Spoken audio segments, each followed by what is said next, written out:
Hey gang! Whoop whoop! Theros draft time! Yeah! Hey guys, Ryan from Mana Bluff. Wow, what a pack! So Phalanx Leader, Wingsteed Rider, Lightning Strike are all amazing. I'm slamming the Phalanx Leader, sad to pass the Wingsteed Rider, hoping the person to my left who grabs it, and then I've cut them so hard they hate their lives afterwards. But the Phalanx Leader is just amazing in any deck, not necessarily the heroic deck. Same with Wingsteed Rider. And there's really no other good card. You can take Lightning Strike, but why do that when you have... I mean, Lightning Strike, you want to be in Red, White, Heroic anyway, right? Probably looking to see if the two-headed Cerberus tables... It's probably the only thing that would matter after taking the Phalanx Leader. Oh, yeah! I love Phalanx Leader. Too good. What? And an Emissary? Okay, we'll take it. This is an amazing pack, too. A bummer that we are still passing white. In terms of the Alciad and God's Willing, going on with the Wingsteed Rider. Might start putting someone who picked up that Wingsteed Rider a little more into white, which will be scary. But this is a wonderful first two picks that combo off of each other. Lash of the Web, Insatiable Harpier, Grand, Magma Jet to go with that Lightning Strike that we saw earlier. But slamming this. We play anybody I know? No, I don't know anybody. Goodbye. Evangel is fine. But, wow. Okay, so no white card. I'm not going to take Battle-Wise Valor. I'm kind of thinking about taking this Keepsake Gorgon, even though I want to cut white. And the Evangel could be good in what we already have started here, but Keepsake Gorgon is just kind of insane. Baleful Eidolon in the pack is also very good, but not better than Keepsake. And I'm actually okay going black-white if they're all powerful spells, right? It generally isn't a color combination that combos off together, but is fine. And if white just continues to get just slammed against us hard, I'll take the Gorgon. Is an argument to grab this Evangel, since I want to be pulling people out of white, but Gorgon is just way too powerful. Evangel does do good things in our deck, though. You know what? I convinced myself. I'm going white. Boom. There it is. Time to force it. Don't care what happens. Dang it! There's a Baleful Eidolon. Ah! I'm such a liar. Such a liar. But this guy goes well in the heroic deck. Pretty okay. Yeah, I just don't want a stupid dorky 2-drop. Could take the Triton Fortune Hunter, considering blue-white is pretty insane. And this card's pretty good with that. But Eidolon, we're seeing blacks open, so... Yeah, Sip of Hemlock. Hello. We'll grab you. No more white to be had. Bummer. Man, this should totally be... I should have gone with my instinct with a Gorgon. I love my black. I love it so much. I'm just seeing what's open. A little bit of red. A little toucharoo of red. What? Read the bones? That's shizzles and weird. 2 Wave Crash Tritons, though, which is so good if we're trying to build a heroic-y deck. But I feel like black is now happening, so... Yeah, that's going to continue to happen. A little bit worried. Because having passed that late Gorgon and some good white early, it means our second pack's going to be like just horrible for us. We're going to have no black or white coming through, so that's going to be an issue. But I'm kind of just screwed anyway, so I just have to deal with getting nice strong cards. Read the Bones actually works pretty well that way.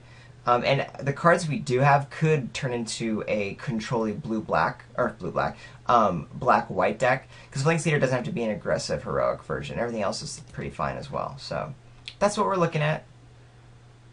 Ooh. Well, I guess we're getting there. Who besides me would be excited by a Sentry of the Underworld? I almost just grabbed this Blood Art because that's actually pretty awesome, and works way better in the curve, but... this is still a really strong card, and I guess we're doing this. What I want is that Scholar of Atheros now. That card's actually pretty nutty, and is pretty alright. Hey, another Evangel. That's pretty good, too. Boink! Here's that two-headed Cerberus, as anticipated, but I guess we'll just take a Flesh Mad Steed now that we're going that route. Scourge Mark is actually very, very good for our deck. Rage of Perforos. So red, yeah, is around. Wow, Lake Cavern Lampid. Not that the card's insane, but, you know... card. We'll take the Guardians over Fairies Band Centaurs. I don't think the Spark Jolt's going to be relevant against us, although I guess maybe it is, in case we pay Phalanx Leader turn 2. Yeah, I should have gotten Spark Jolt. Silly, silly me. Alright. So just inherently playing these two colors means we are for sure playing 18 lands. Doesn't even matter what our curve looks like. We're going to have double black, double white all over the freaking place, so that's going to matter. I don't want to play the Steed or the Guardians, but those are our last pickups.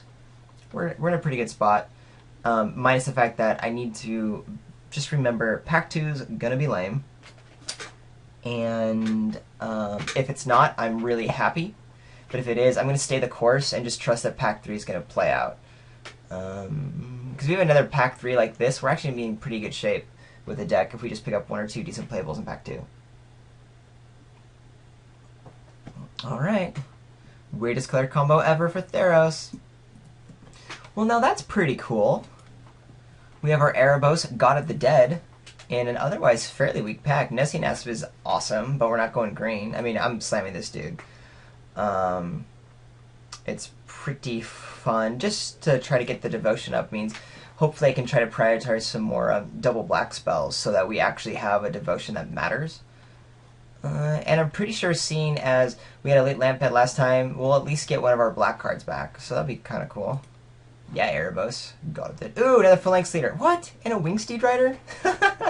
This pack's insane for us. Gosh.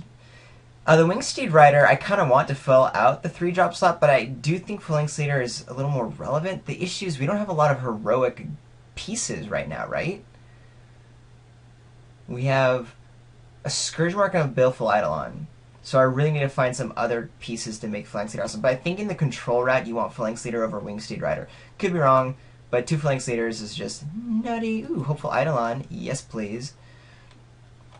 So white's being passed some more. That's interesting. And good cards in this pack as well. Scholar I would like, but not over Hopeful Eidolon, especially now that we have 2 Phalanx Leaders. We'll probably get this dude. Would love another, or would love an Observant Elsia. That'd be kind of cool. To round out the deck in the 3-drop slot, but boom, Hopeful Eidolon. Get in there.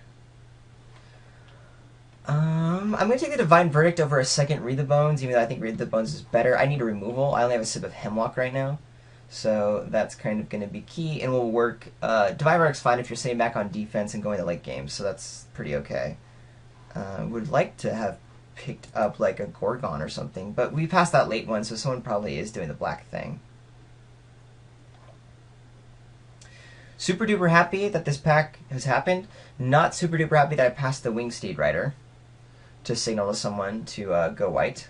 But, I mean, taking the Phalanx Leader over is definitely the right call. We just need to get a couple more heroic dudes. Ideally like a Baleful Eidolon or something. I do want this Battle-Wise Valor, but Pharika's Cure is a little too awesome to pass up. A little bit of a Nombo with our double white starters. So maybe I do just take Battle-Wise Valor. How important is this right now? You know what, I'm going to pass Pharika's Cure. I think I just want the heroic triggers now that I have 2 Phalanx Leaders. It's still a combat trick. It should probably still get us there in some form, you know, in one way, shape, or form. But 2 Phalanx Leaders, you're going to pretty rarely have it, and that means I want to be prioritizing it in double white online. It does make Erebos a wee bit weaker, since this guy comes down, and opponents gaining no life is kind of lame, but still being able to pay 2 to draw a card is alright, even if it does cost a little bit of life. Taking the Valor here. May not be correct. Ooh, Scholar of Atheros, happy to slam over a dorky 2-drop and a Silent Artisan. This helps us stay alive. We need some more 3s. Yay, yay, yay. Sip of Hemlock, happy to slam over stupid white cards. And the Traveler's Amulet we're not really in need of yet. Ray of Dissolution, I think I want over Cavalry Pegasus despite having 2 Phalanx Leaders. What other humans do we have? 1, 2, 3... These guys are humans that don't really count with the Cavalry Pegasus, and we're not looking to do the aggressive air thing anyway. Yeah, I'd rather have a nice sideboard card here. Wavecrash Dragon going super late. Yeah, Ray. Get in there, Ray. Mend. How are our 2s? Fleshman Steed's stupid. We have 3 good 2-drops. I think I want a Scourge Mark over the Glare of Hearsay. I want another heroic trigger, and it also helps with our devotion. So that's kind of cool. I won't need another Scourge Mark after that. Happy to grab another Divine Verdict. We're good on creatures, so I don't need to flesh out our 2s anymore. And Asphalt Wanderer is a waste of time. White's pretty open. Our Guardians and our Fleshman Steed are 2 really, like, lame cards we want to get rid of. Scholar's really grand. Love that. I'm trying to decide if Rescue of the Underworld is worth picking up over second Scholar, but no, we're looking to go late game. for the most part. Ooh, Dark Betrayal. Nice little sideboard card as well. Loathsome Catapult and Silent Artisan. Erebos may not make the deck right now. Considering if we go much more heavy white, we're going to want to maybe play Silent Artisan or something to get our Evangels to be nutty. Right now, we have our Dark Betrayal and Ray of Dissolution. Whoa! So we're just opening some nut rares here. Slamming this. Nothing else we care about. I think we play the Return Phalanx. That guy's pretty okay. But a Born Overlord, way better. Yeah, and then we want to kind of like round out a little more diversity in our field here.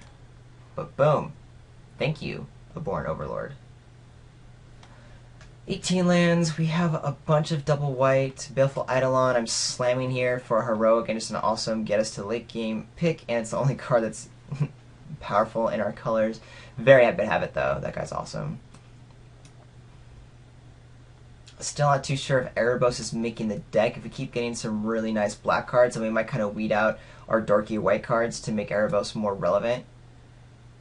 Like if we have just insane black, I'll get rid of the Evangels and the Silent Artisan in order to make Erebos just amazing. Lash of the Whip is good.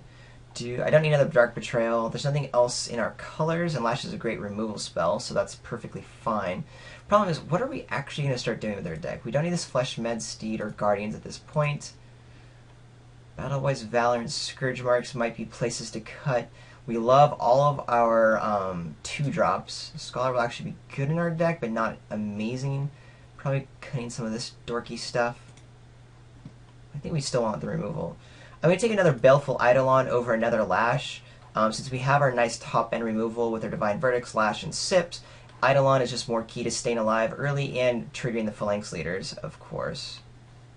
So that's grand. Also helps with Erebos, should that be what we do. This is tough between the Marauder and Read the Bones. Marauder helps with our devotion count if we're trying to get Erebos online, which is pretty cool. But our deck kind of really wants a Read the Bones, doesn't it? We already have one, though. What cards am I cutting? Silent Artisan. Probably both of these Evangels, and that still puts me at like playable status. But then we're low on creatures. Maybe we can not play the other Divine Verdict, we only want one. I'm going to take the Marauder here. Don't know if that's right, but I think that's what we want. Rescue isn't doing much in our deck. We don't have a lot of Enter the Battlefield guys. It helps us get our Born Overlord back, but if that guy's gone already, like, probably lost anyway, so who cares? Then we'll just take the Return Centaur. We might play it if I really want Erebos to work, though I doubt it. Random 2-drop. I think this one will be better than our Pegasus. 1, 2, 3, 4. Actually, no, the Pegasus is probably better than this stupid. I don't think either's being played, so it doesn't really matter, but, you know, options. Options are nice. Nice to have options. I think I just take the Amulet here. I'm not playing the Citizen Battle Priest. I don't need more 2-drops. And maybe the Amulet matters. I don't know. It's nice as an option, like I said. Bronze Sable instead of Affairs Warden. But I think all of our decisions are already here within the deck. Let's cut Sealock Monster, because that guy's good. I guess I'll take another Dark Betrayal, just to really screw with any black opponent, even though Borderland Minotaur is probably a better just main deck card. I'll get rid of Volpine Goliath as well. Alright, so because our deck's actually pretty awesome, we have some decisions to make as to how we want our build to go. I'm so tempted by Erebos, but I'm pretty sure we're not going to have the devotion to make it relevant. So I think Erebos is going to have to go, which is sad. I'm not too sure if these Evangels are making it. We're not really doing a Winnie Swarm deck, because the way it's going to play out is Phalanx Leader comes down, and then forever later the Evangel gets played, and then we've pretty much played our triggers on our Phalanx Leader, so we just have a bunch of dorky 1/1s. Not that that's bad. It's definitely, you know, can be powerful just getting 4 1/1s out. But we have to see what we want in our deck and what our pieces are for all of that. I kind of want to make... I love having 3 Baleful Eidolons and 2 Phalanx Leaders. It just makes everything amazing. Kind of wish there was more Hopeful Eidolons, so our Bestow was 4 instead of 5. But I think because two Phalanx Leaders exist, we will play both Scourge Marks and the Battle-Wise Valor for sure. But give me a moment to think. Okay, here we go with our first build at 22 cards and a bunch of spells. We only have 13 creatures right now. You notice Erebos is in the sideboard. I would love to be able to play him, but I just don't think I have enough Devotion of Black. He really only gets viable if the board Overlord's down, and that's kind of the win condition at that point anyway, so it's kind of overkill. And I think more often he's going to lay in hand. And unfortunately, Erebos, as a god, is really not super relevant. Your opponents can't gain life, cool beans. And until he becomes a creature, all he really does is allow you to draw a card for 2, which is certainly good, but I don't think it's worth like taking out another type of removal spell or having just a dead kind of card in hand or on the battlefield. I'm actually more interested in possibly playing this Evangel, because the Evangels are going to be very good in the deck, super powerful actually. It's more like, what do I want to bring in, or take out rather instead. I think Divine Verdict is one of the first guys to go, because we do have some nice high-end removal here. So I'm thinking about splitting it this way. I don't want to get rid of my Scourge Marks or my Battle-Wise Valors, because I want to be able to trigger Phalanx Leader. I have the Eidolons that will help out, plus our higher casting cost bestow dudes, but that could be a while. And this is just going to be too good to start pumping our guys up. Plus getting a Scourge Mark to cycle, draw more cards, and just maybe pump up a flyer or one of our Intimidate guys would be very good. I think I like this build a little bit better, because I do think that Evangel is going to be strong enough with all the white we have, but I'm kind of tempted just to keep up the removal, go super control, and make these Phalanx Leaders just make our team go bonkers. Yeah, I'm going to start this route, and then if I'm playing against another controlling deck, I might bring in Erebos and Evangel of Heliod. Of course, the Dark Betrayals and Ray of Dissolution are the first to come in, maybe take out the Divine Verdicts in order to get some strong removal from the sideboard. Good 2-drops, if for some reason we feel we need that, though I doubt we will. Guardians will probably never make the cut. Yeah, I think we do this. The Evangel can be cool, but at the same time, we're pretty well split between everything, and we're not doing the Swarm strategy, like I said, during the draft. So I think this will be a little bit nicer for us. Cool. I don't think we want to do it that right. At least 9-9. And I might even consider doing a 10-8 split this way, since we only really need double black later on in the curve. And I really want to be able to play Phalanx Leader on time. Is 8 enough for these guys? Yeah, I'm pretty sure it's enough. So we're just going to do a 10-8 split, make sure the Phalanx Leaders are coming down nice and early, right away. And then when we get to 6 or 7, we'll have our double swamps by then. And that's all we need for the rest of our spells. Yeah, this is fun. I like doing this kind of alternate black-white strategy. Sweet beans.